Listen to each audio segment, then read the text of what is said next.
And next meeting, a week from tomorrow, Elise's Air, Water, and Shelter will be the concentrated effort. So if you've got some ideas on air, water, and shelter, bring them on. Also, make sure you bring your notebooks because there's a lot of information we'll be pushing out the door. And on that note, I didn't get a chance to mention these first hour. Here's a couple of good books that you need to get. They're both the same book, basically.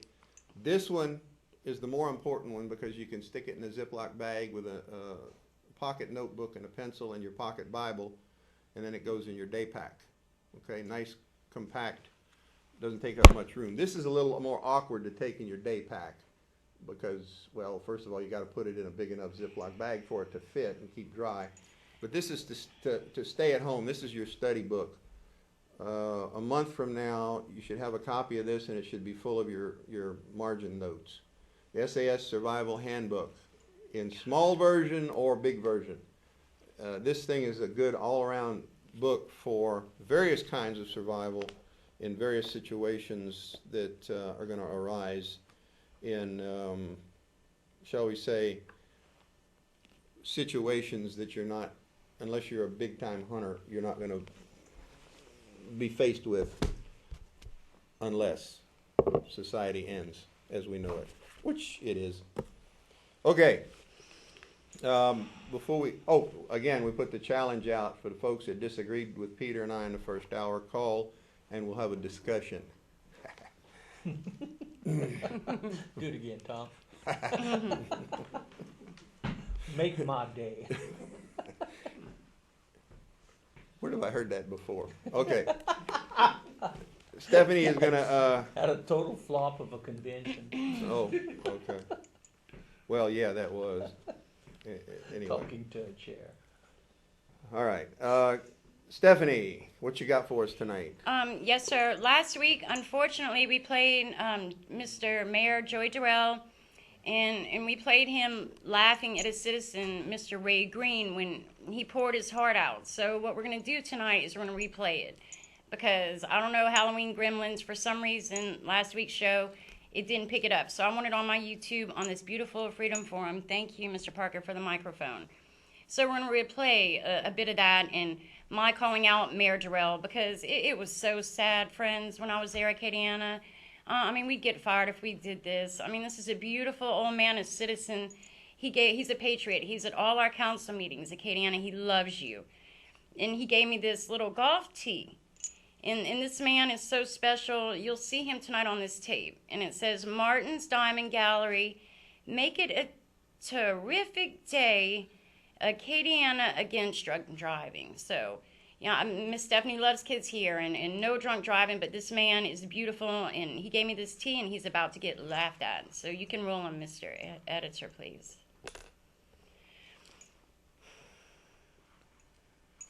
Acadiana, get a notebook. Here we go. That's neat. How do you do that?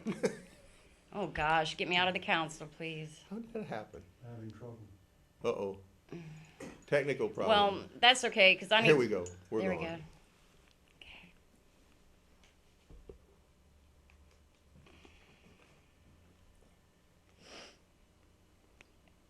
go. Okay.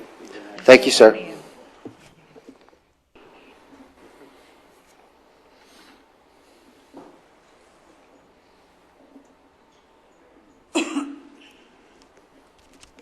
I had filled out a blue card. I don't know if this is the right place or not. But I think you particularly wanted to speak on behalf. If you want to speak to just this item and Yes. not, okay, please identify What yourself page for the you record. on? Okay, my name is Ray Green, and I live in District 6, and I'm representing the Citizens Committee to Cut Spending. Gentlemen, I'm a little confused, and from listening to the conversations, I don't seem to be the only one that's confused. I don't know what kind of price we're talking about. I don't know we're talking about 500,000, 600,000, 650, or whatever you need, or whatever. In view of looking at some of the headlines in the paper, LCG faces $5 million shortfall. That's interesting.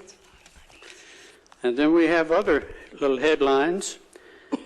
LCG will spend as much as $6 million to buy the horse farm. That's interesting. Issuing $6 million in certificates of indebtedness to make the purchase. And then the city council is considering an increased subsidy to the Cajun Dome. And they want to make it another $50,000. And then we find out that the University of Louisiana actually owns the Cajun Dome. That's interesting. More confusion. Let's face it, people. Adding $500,000 or increasing $50,000 to the X amount of dollars, let's just call it X amount because nobody seems to know what it is. It doesn't make much sense to me. Then I see where Mr. Durel had an article in the paper where it says he needs to revamp the LCG situation. Well, I think so. I agree. I think it's about time. Picture this, gentlemen. Let's picture a gigantic hole, something like where they call it where the ground starts sinking in, a sinkhole. Right. Let's picture one of these. We've got a man standing there pitching $1,000 bills into it. And he's got a big stack of them. Whether it's 500,000 of them or 600,000 or 650. And he gets down to the end after spending all this money in that sinkhole. And then he turns around and says, by the way, you got another 50,000? Will somebody explain to me how that makes common sense? I mean, I admit that I'm not too smart, but that doesn't make much sense to me. For the past 25 or 26 years, we've been donating $650,000 or $600,000. That's over $13 million. That's a lot of money. You can do a lot of grass cutting. You can fix a lot of ditches. You can fix a lot of things that need to be fixed for $13 million, especially since we don't even own it. My big question is, where does the owner come in?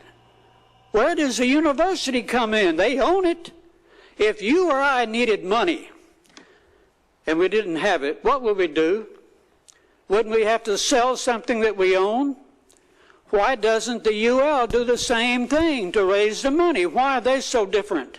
Why are they so special? We've got a lot of things around here that need fixing with money. Mr. Boudreaux, you said, hey, if they need some more money, come on back. We'll try to accommodate them. Well, that's real nice.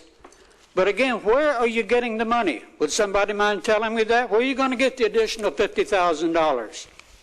Hello? Gentlemen, at the opening of each meeting, you invite the public to come down and get involved and to participate. How can I participate if I don't get any communication? Communication is a two-way street. Now, somebody communicate with me. Where are you getting the additional $50,000? Tell me. Nobody answers. Well, I'm trying to get involved, but I'm not getting any help, not getting any communication. Does this mean that you're being hypocritical? You asked for somebody to get involved. You asked for participation. Communicate with me, somebody. We got 9 bodies sitting up there and 2 over here. Somebody communicate with me. Green, Where are you Mr. getting Green, the $50,000? Yes, sir. Please lower your voice. Councilman Terrio. Okay. Where are you getting the $50,000? Mr. Green. Mr. Green. Please lower your voice. Right here. Councilman Terrio Right is here. trying to answer. I can't get him in with you screaming. Okay. Councilman Terrio. If you can back me up, I think the additional 50 would be coming out of the general fund, the city general fund, in order to fund them the additional 50,000 above and beyond the 500 they already get. Yes, sir. Okay.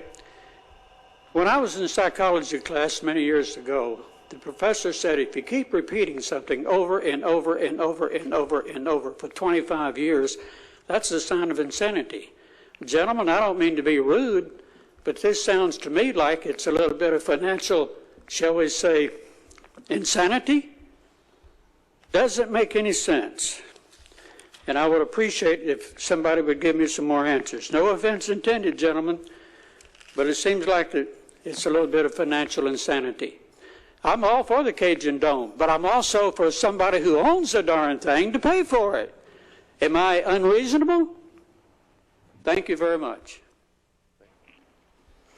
I just have one question. Please identify yourself for the record, ma'am. Stephanie Skinner. Thank you.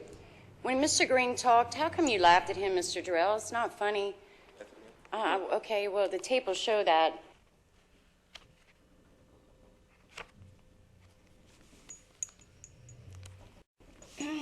Yes, Acadiana, that's what we're looking at. We have a mayor that's out of control. He trash talks our council. It's extremely discouraging. So we're going to pray, and we're going to listen to Mr. Parker well. Lafayette has issues, and I know you stream viewers, everywhere you are, no matter what town you're in, start going to your councils and support your councils, because I mean, they are beautiful, and it's important that you get to know them, because our council's done a great thing, and I'm going to tell you about it and give you their phone number so you can call them and thank them. What I need you to do is grab a pen, and I want you to listen to Mr. Parker well. We have an issue in Lafayette. We have an issue with Mr. Terry Uval of Lafayette Utility System. Now, we have a coal plant that's about to be put in, and we have a media that's not reporting on it. Now, I've reviewed this council meeting. Now, Mr. Terry Uval cannot say how much radiologicals, hazardous gases, or whatever it is. I'm no engineer on all that, but with this coal plant is producing harmful things for us. Extremely harmful, and there's cheaper ways that we can do it. And I see him on the council floor demanding it, and our media done report on it. So every time, run to a health food store immediately, Acadiana, buy some things. Ask the little lady at the counter to help you find things to protect yourselves from these things that's going to be in our air, because he insistent on shoving this down our throat. I've seen it on the council floor, and he was asked so many questions from citizens, and the media just doesn't cover it. So your children are in danger from these things. Your children are in danger from the smart meters as well. So we're going to see about these things immediately, and we're going to run and we're going to protect ourselves. And we're going to ask our media to please report on these things that hurt our children. It's sad, Acadiana, the stuff I have to look at, but I love doing it for you. So we have serious issues, and we need to protect our bodies and our children, since the media won't. Now, I'm going to do my best to continue reporting on these things and bringing you these things, and trying to show you certain ways that we can protect our beautiful babies. I'm going to upload this October 2nd budget heck meeting soon. Y'all, it was terrible. We had the CFO, the Chief Financial Officer, crying after the last vote was taken. Mr. Kenneth Boudreaux asked Mr. D. Stanley, Chief Administrative Officer, for records of public indicators or something along that effect. It's on my video, which I'm going to upload soon, the October 2nd budget meeting. So we have our Chief Financial Officer crying. We have a missing council member, Brandon Shelvin, Mayor J.Durel, Mr. Tyrant, laugh at beautiful patriots. He disappeared during this budget meeting. I mean, what is going on, media? I don't understand. Media, since I've really started paying attention, I have maps. I begged you to take my stuff for Acadiana's children. Oh my goodness, I have folder after folder after folder, after papers, after houses dilapidated. Then here's another one. Here's another folder full of papers. Here's another, media. Please help our children. Here's another one. This is the big shebang. So Acadiana, I'm on it, and I'm going to do the best I can with the resources that I have. But I'm here tonight to tell you to please listen to Mr. Parker. And pay attention to my Facebook, and we're going to do this because I'm trying to get you the best news that I can so you can protect your children. Also, listen to Mr. Parker, too, on the national front, because it's in our city council meetings. I have it on tape. We have, and the media done report about, in their non-report, serves our children up. This is in Lafayette, FEMA monitoring garbage. We have Department of Homeland Security in our council meetings, all over money being doled out. And this hurts our children, friends. We have these everywhere, enslaving the beautiful people in Northside. We have these everywhere at our councils. This is in our town. This attacks our children. This enslaves beautiful people on the north side. This is gas, whatever, poisons in our air and just being shoved down our throat, Mr. Uval. And we have TSA comes to our street. We have drones, and our council knows this. So we're going to pray about these things, but I'm going to go. Mr. Parker is going to keep on. Oh, and then vaccines. We have vaccines, so we need to talk to the public school board about that. Here, with your pen, write down this number and call our council. Thank you so much, Lafayette Council, for giving us the opt-out on these smart meters. Here's their number. it is it's on my other page. I will pass it to Mr. Parker later. But God bless you and everyone. I love you. Join my Facebook page and take care. And I'll see you next week. And God bless. And come on, media, please. Come on. Come on. I mean, this is absurd. This is our babies. I mean, please. I've just been begging all over the place. And then not to mention Mr. Parker and I have the big budget book, you know. And so I don't know if you've investigated that. And then also, Mr. Yuval did say, as the editor is taking me off the screen, that this coal plant, it would actually be cheaper to do the gas, but it doesn't matter now. He's shoving it, and I have it. And then he can't even tell Acadiana how much stuff that's emitted from the coal and how little stuff is emitted from the coal. You think he'd know that? You think? So, I mean, your children are in danger because of certain individuals in media that doesn't report. So the third caller, you get Stephanie's shirt. So here it is. It says, these flags are now considered terrorist activity. Pray and whisper, Acadiana. Because these right here, you're now considered a terrorist. Now, our council and our policemen, they're going to follow our Constitution because they love us and our babies. So goodbye, Acadiana, and God bless you all. Protect your kids and listen to Mr. Parker. I'll see you next week. Thank you, Steph. You're welcome. Thank you. Before we get back to some current events, there's something I want to mention. Came up last meeting, Thursday last week. Out of the blue, somebody mentioned that they had witnessed the first plane that hit one of the World Trade Towers live. They saw it on the news live on television that morning. And somebody else in the audience at the meeting chimed in that they also saw live the first plane hit the World Trade Towers building the morning of September 11, 01. Well, that's not the first time somebody in our meetings have told me that they witnessed the first plane hit. Wait, you're talking about when the firemen on the ground level were, no, they saw it at the same angle, roughly, same altitude as the second plane hit. Okay? Wait a second, something doesn't make sense here, does it? They saw it live, by the way. They saw it before it was reported in the media. Wait a minute. How did this happen? Because they messed up. And this is the way our Heavenly Father works. Okay? He has them make mistakes. Because what do we pray sometimes? Confuse or convert our enemies? Oh, they're confused. And that morning, they actually let the feed out live of them filming the strike by the first plane on the World Trade Towers on the morning of September 11th, 2001. Why is this a revelation?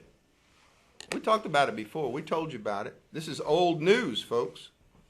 This is old news. The reason I bring it back up is to remind you of history. Because a lot of people have forgotten what happened at Waco. A lot of people have forgotten Ruby Ridge.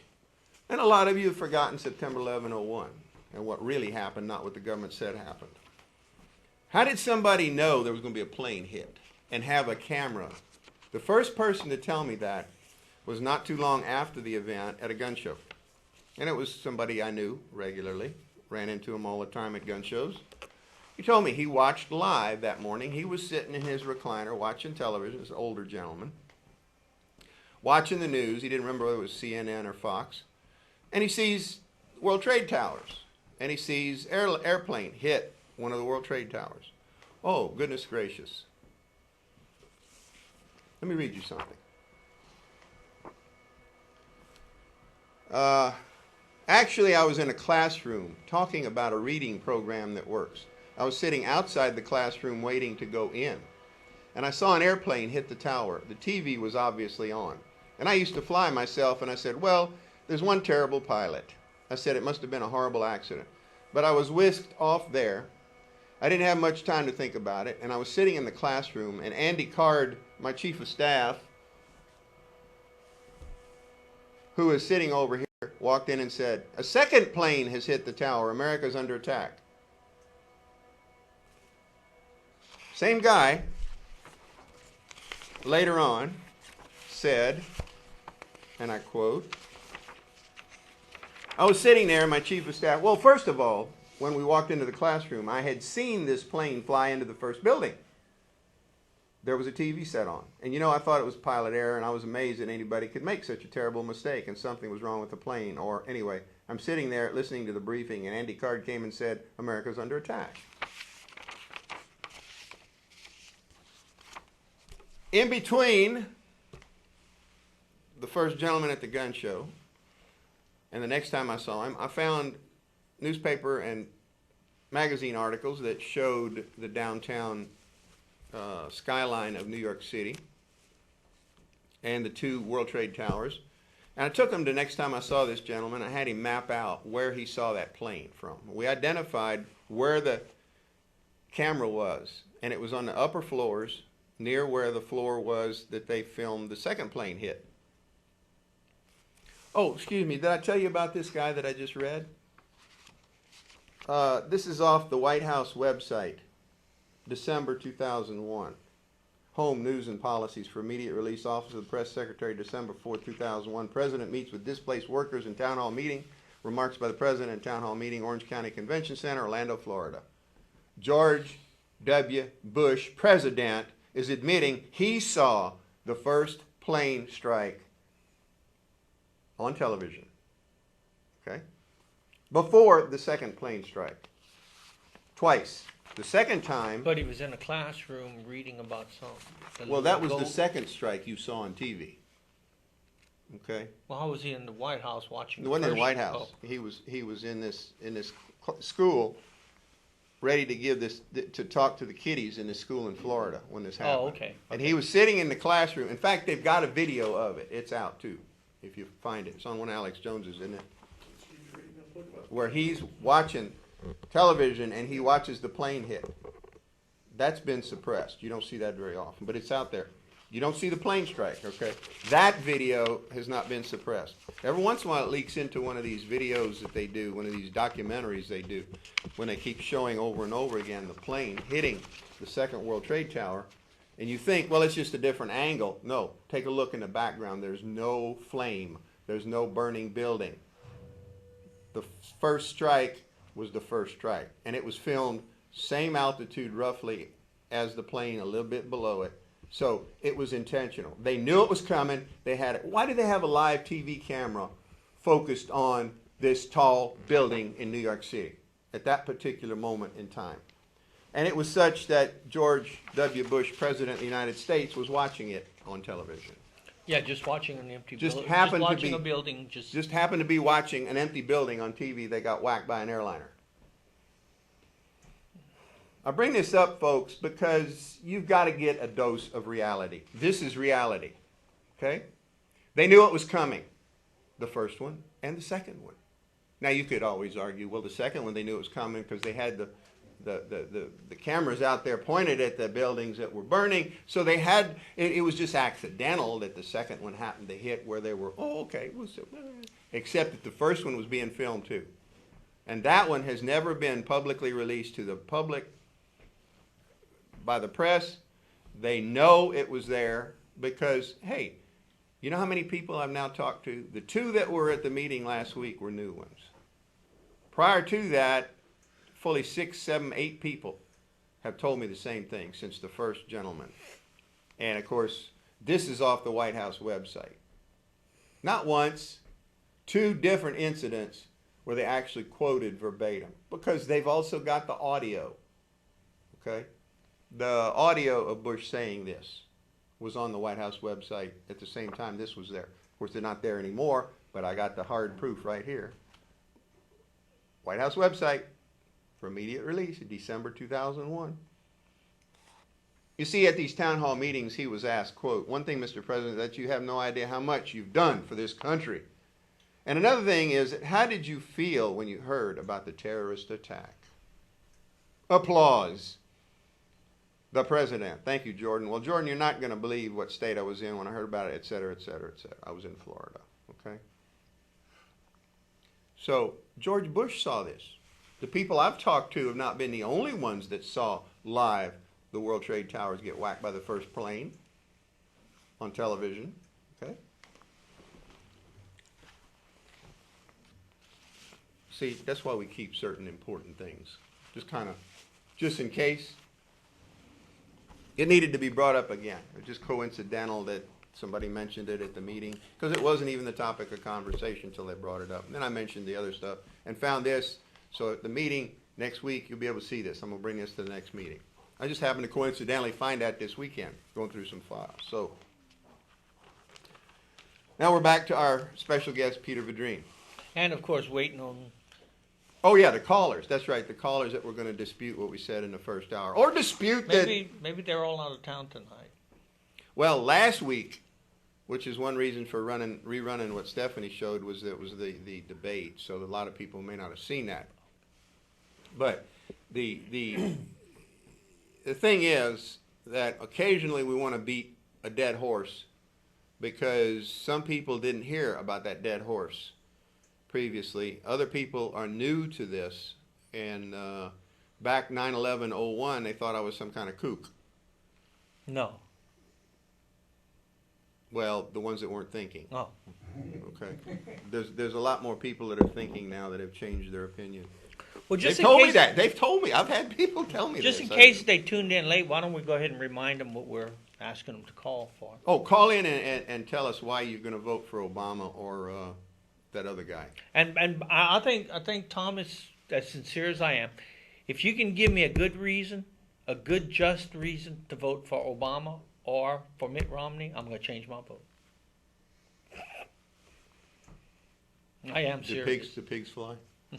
Well, the problem is, I don't know how anybody can give me a good reason. But either way, I promise I won't make fun of you until you hang up. No, but in all seriousness, this is the interesting thing about this show, is that people that dispute what we have to say rarely call in. Let's see if that's one of them. Go ahead, caller. Yeah, y'all want to know who people want to vote for. Who are y'all voting for? Virgil Good. Virgil Good. Virgil Good. Virgil Good, the Constitutional Party. All Christians. Virgil Good. What is y'all your Christians? Are y'all Christians? Yep. Well, of course we are. What's your point? The Christians? Well, tomorrow, take all that y'all got, both of y'all, and go sell it all and give it to the poor and follow Christ. Okay? Then you won't have to ask everybody who they're voting for and all this and that.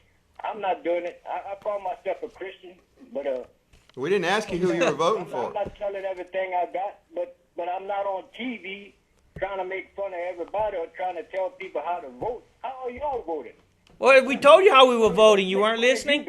Okay? Were you listening? Everything you got, and come back on TV next week and prove that you sold everything and you're following Christ and you want to get. I think you must be calling the wrong show. Hearsay and all this. Yeah, I think he's calling the wrong show. Is there another show on there right now? You believe in Christ? He can't be talking to us because I don't know what the hell he's talking about. Don't believe in all that dumb stuff, man. I mean, does anybody here know what he's talking about? I mean, he keeps talking, and I mean, he must be listening to the other show because I mean, he don't hear us talking. Well, you need to call back to one of the shows that you can relate to. Thank you. Thank you. Oh, he's gone. Okay. Well, again, oh yeah, Inside Mental Health would be a good one. Okay. First, he didn't answer the question. The question was, if you're going to vote for Romney or Obama, convince us that we should also. That was the question. Well, maybe he didn't want us to know that people like him are voting for Romney. Yeah. Council number is 291-8809. 291-8809. You can get the parish council. If you didn't get that number, your pen ran out of ink or what have you, you can get that out of the phone book. And then the T-shirts, the third call. We got 2 more callers to go, and they win that T-shirt that Stephanie was displaying earlier. Okay, that was caller one. Keep track of caller one. So Caller look at it number this one, way. Question mark. You run the chance that you can convince me or Tom to vote for either Obama or Romney, but you also win a chance to win a T-shirt, Mm-hmm. Yep. which is And well, we might convince you to vote for Virgil Goody. Now, there's an interesting offshoot of the healthcare debacle that has just been attempted to be forced down our throats. Me, I'm not going to participate any way, shape, or form, but restaurants are laying people off that are full-time, or they're changing their status to part-time so they're not affected by this healthcare debacle. Health loss spurs growth of part-time workers, and this has been all over this week, all over much of the media, both print and television. I want to mention something tonight about this statistic that was just released about the increase in the number of jobs, allegedly. The increase was greater than expected for this past time period, a month or whatever have you, except that it actually reflects an increase in the number of part-time jobs as well as full-time jobs. So what happens is a full-time or part-time job or a temporary job is all reflected in the same. They don't differentiate between part-time, full-time, and temporary jobs. And approximately 1/3 of the increase is part-time jobs. Part of the reason is people are being forced to take a part-time. Their job is being reduced to part-time. They're working 20 hours instead of 40. And the company's turning around and hiring another part-time employee for the other 20 hours. So there's no increase in jobs, literally, when it comes to that. You've got one 40-hour job over here, or two 20-hour jobs on this side, okay? What's the net result? Oh, we got somebody with another job.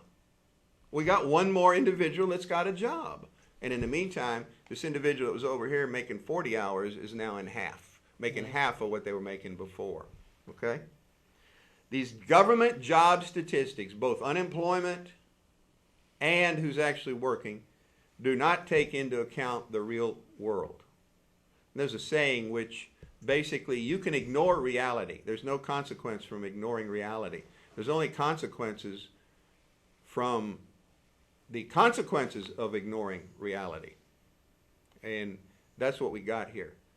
So there may not be any net increase in how much money is being paid out to those people that got jobs over the week before or month before, whatever the period was, because of all these monkey shines they're doing. It's like the unemployment figures. Those don't mean anything because they don't take into account a lot of the people that are no longer looking for work. they've run out of unemployment. They've Plus, given up. as I mentioned before, what magically happens when a large group of people, and of course small groups, I'm sure this happens too, because it's going to be a function of people getting off unemployment. They're forced off because it runs out. They immediately apply for Social Security disability.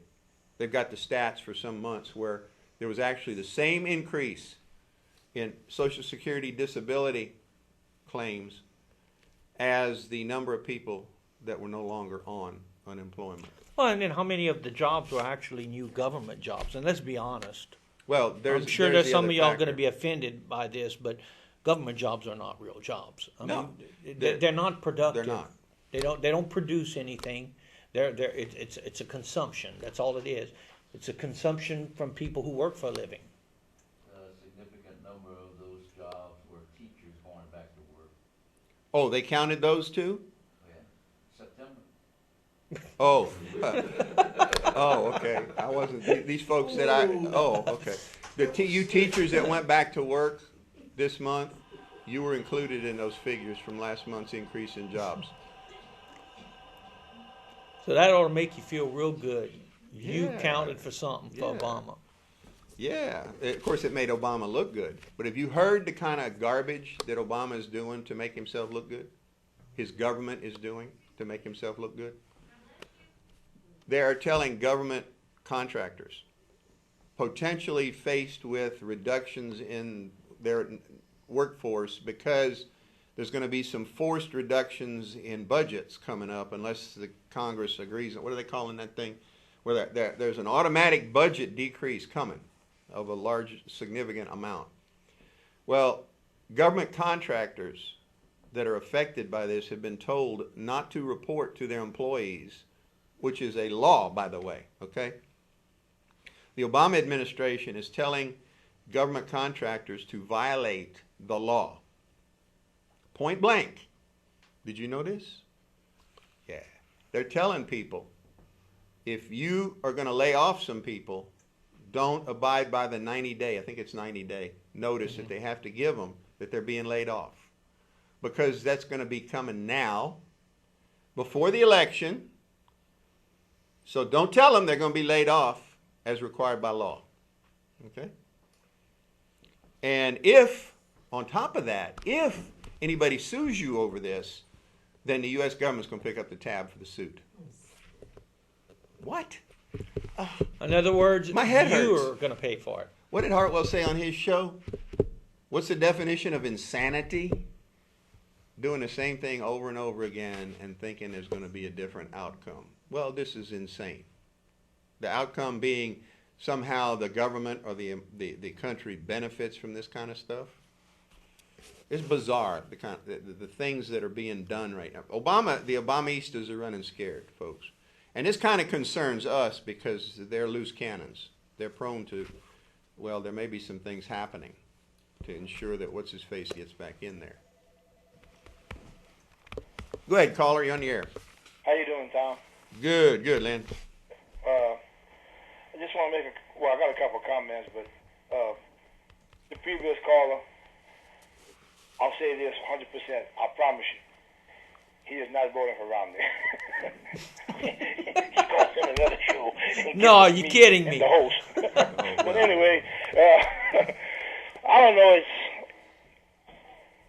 it's just bad. It's, Well, the kind of stuff that the Obamaistas are doing, for example, another thing we just heard about now Peter ran for office, so he can relate to this. Right. The Obama website, they've got two ways that they're raising money right now. One is they're selling junk.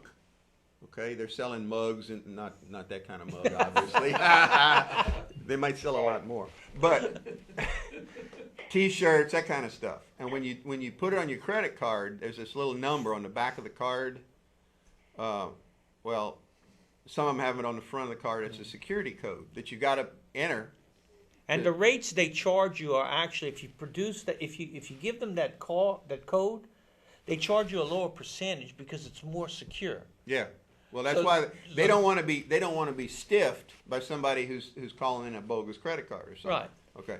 But on the other side of the coin, they direct you to another part of the site where you can donate outright. But they only want donations totaling about $180, no more than that, because 200 is the limit. Then they got to start keeping better records. But on that website, they don't require that security code. So what happens is it can't be traced as easily, if at all. Yeah, I saw that. And they have evidence, and this was done last time too, but nobody ever questioned. Nobody ever brought this up by the Republicans. There we go again. There's no difference between the two.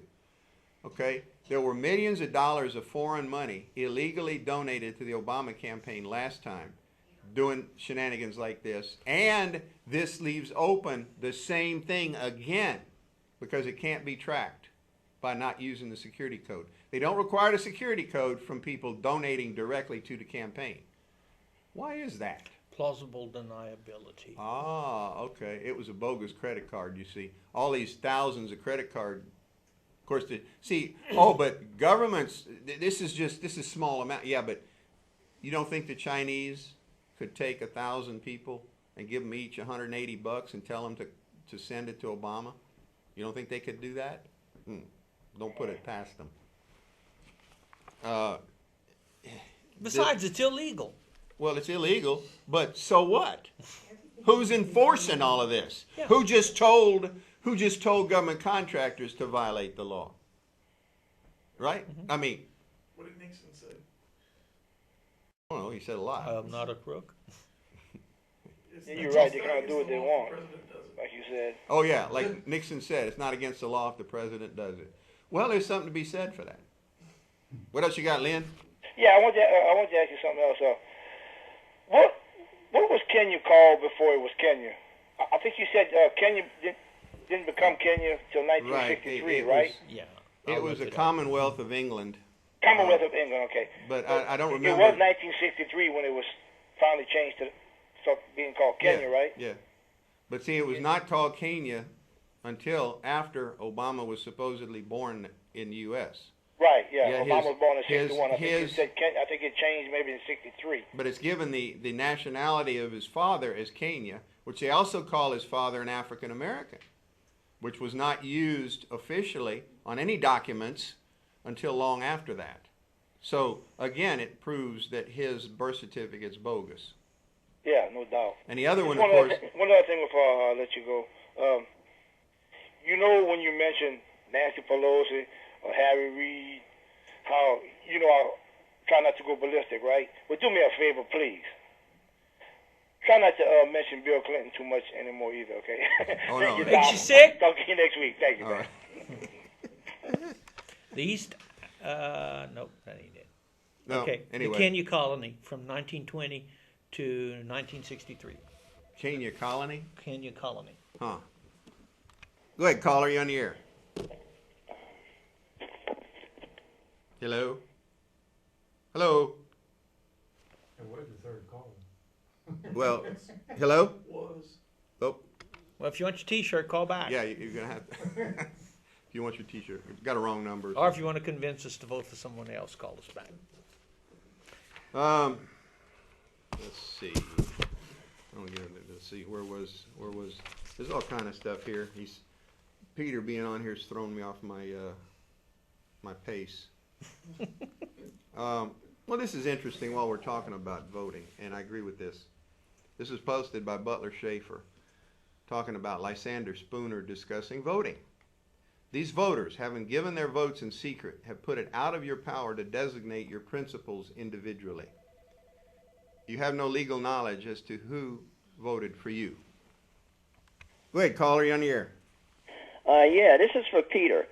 Now, Peter, I supported you in 2008, and one of the things you said that you were definitely going to run for re-election in 2010. Now, you didn't run for re-election in 2010. Well, you didn't get elected. A Hey. good representative. Oh, I know he didn't get elected. And Bustani ran unopposed. Now, do you have any idea how many votes you would have gotten, not only from the Democrats, everybody who would opposed? No, you were a shoo-in, and you blew it, dude. So that's all I got to say. Well, I appreciate that remark for what that's worth. Third caller. Yeah, well, that's Terry. I know who that was. We'll give him his shirt at the next meeting. So if I'd have ran in 2010, I'd have been elected. No, I disagree with that wholeheartedly. Well, I do too. The Republicans would have, however he ran. I mean, look what they did the second time he ran, when they had a left-wing Democrat initially. Well, you tell him the story of what Jindal did to keep you out of the race, to keep you from winning. Oh, in 2011, when he turned around and got that. Oh, okay. Well, I had spoken about it before. Yeah, on Hartwell's show. Yeah. You talked Oh, about okay. it. I thought I had mentioned it here. Mention it briefly, though. Okay. Well, I was the only Republican in the race, and the what they did is on the Friday, the last day of qualifying, he went to a woman who was running, as she had done qualified and everything as an independent, very extremely liberal. I mean, virtually every time we would meet and speak, meet the candidates, she'd speak about increasing welfare, providing more and more support. And he turned around and got her to re-qualify as a Republican, and then turned around and supported her. And while at first, I guess I'm still naive even at this age, I really didn't think it was going to have that big of an impact. It had a huge impact. When I looked at the numbers, I got much, much more votes from Democratic voters than I did from Republican voters. So when you hear Republicans tell you about how ignorant Democratic voters are, don't pay attention to them. They're just as ignorant as. Well, you got to understand, most Republican voters in this state used to be Democrats. Well, that could be it too. And they haven't gotten out of that party mentality. Party. Well, they want to vote for the winner. There's this moronic attitude about people that they want to, no matter what, I want to be supporting the winner. So when Bobby Jindal tells them this is going to be the winner, but obviously, there was not one race in that whole in 2011. There was not one race where he endorsed a Republican to unseat a Democrat that he won. So overall, the state was laughing at him. I mean, he bragged about him winning the election by such a great landslide. Well, the only reason he won by landslide is the Democratic Party put no money into the Democratic candidate, and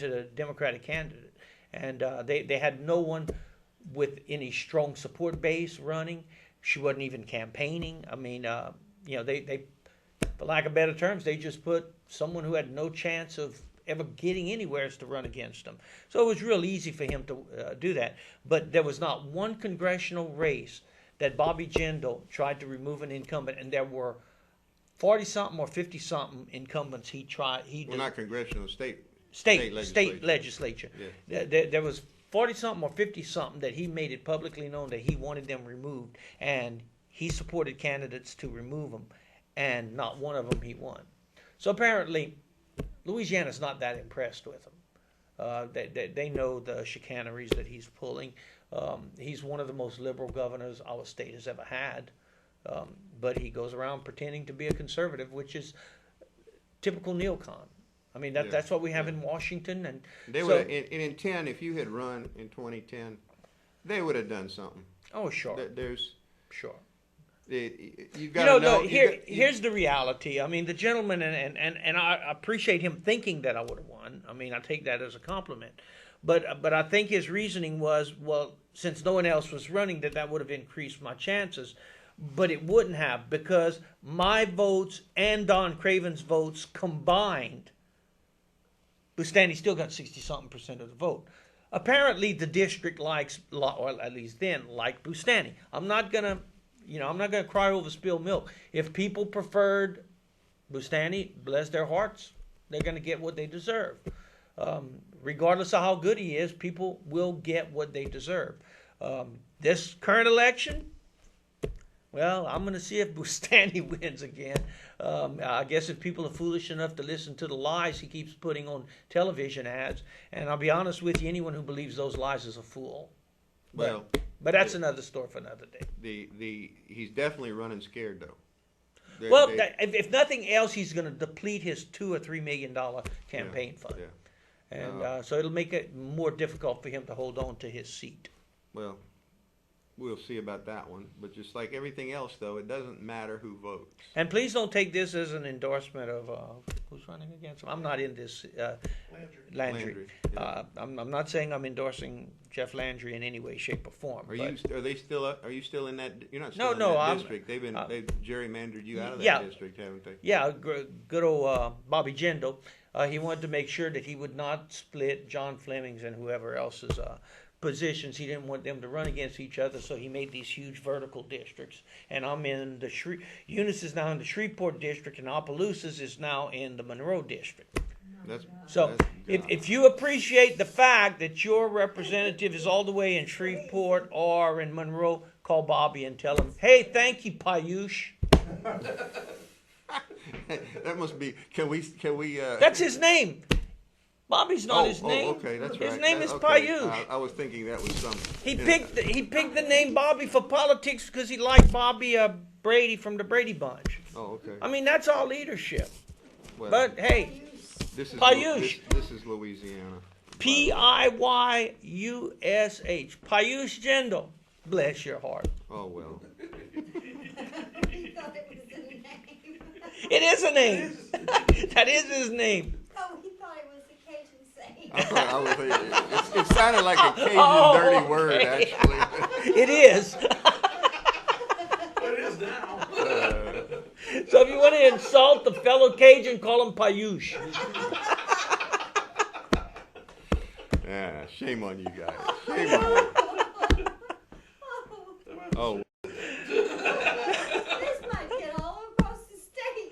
hope it does. Payush Brady. Anyway, at least Peter's good for a laugh or two, one way or the other, between the two of us. Let me assure you of one thing. After losing 3 times, it did not break my heart. Yeah. I'm actually happy. Still. What we got? Okay. Might have just enough time on this one. To laugh at someone else? Well, yeah, Obama in this case. Well, no, it's not a laughing matter. Actually, people died. That consular attack in Benghazi, Libya. It's really hitting the fan on that, folks. And the Obama administration is backpedaling on that one, too. It looks almost, the backpedaling, they're almost as fast as they were on the debate.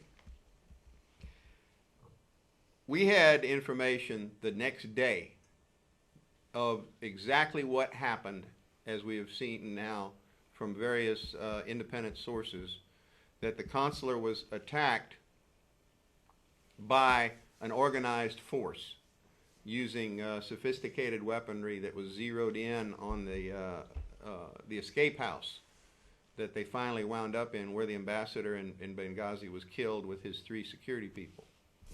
Well, actually, only one of them was his security people.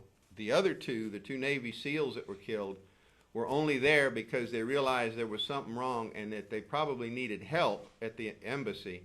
They were on an independent contract, had nothing to do with the embassy, apparently, and they responded and were killed for their trouble. Now it comes out that the ambassador that was killed had requested a beefed up security force the week before or so.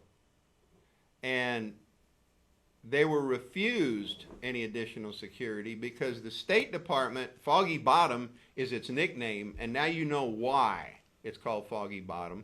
The State Department in Washington refused because they said the situation was stable and quiet.